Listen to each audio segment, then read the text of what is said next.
we're going to talk about some guard passing, in particular when we're inside of an open guard. I'm talking about over-under pass and a double under pass and a couple of the pathways you can take with your over-under pass.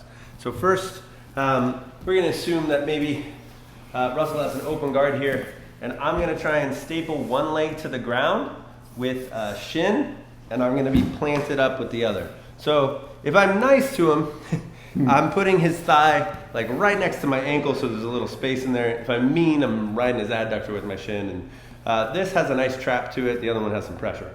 He may get to a place like this, like in a knee shield kind of position, where now I have to deal with this femur in my way. So there's a couple of ways I like to do that. One is to just reach and scoop under this ankle if I can.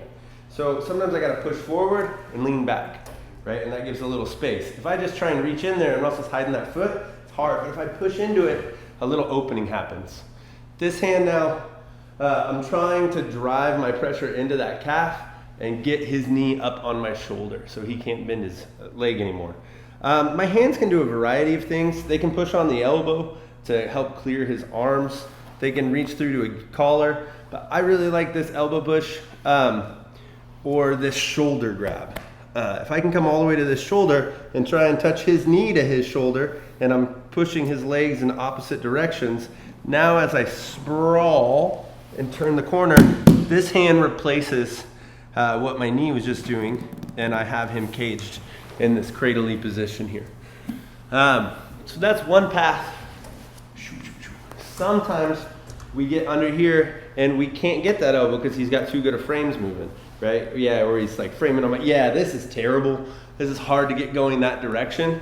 So I'm gonna take a back step. So this hand is gonna clear underneath, and I'm gonna step backwards. I like to pull this leg with me into my chest, and you'll notice I have his calf pinned with my foot and my knee and his hip. From here, rather than going to side control, I'm gonna go all the way to north-south with that leg. And we got a nice pin there. So we'll talk a lot about the setups, how to stay stable here, how to get that grip in the first place. I also want to look at if this leg finds its way out while we're in here and moving to a double under. So a double under is a little bit risky. I want to have both arms underneath, and I want to get down as low to his hips as possible.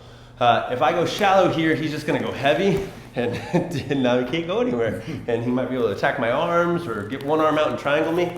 But as he pulls this leg out, if I sink all the way down, and then rather than driving forward, I'm going to pull Russell into my lap. So the more I'm at his hips, the better. And once he's in my lap, he can't really move around, right? If he tries to weasel here, there's no hips left for him.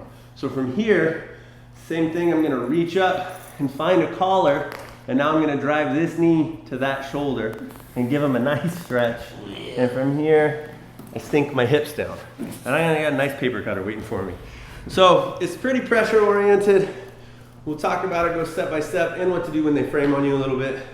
But we're going to just play inside of the open guard and work with over-unders, double-unders, and how to not get stuck in triangles or kimuras from there. That's it.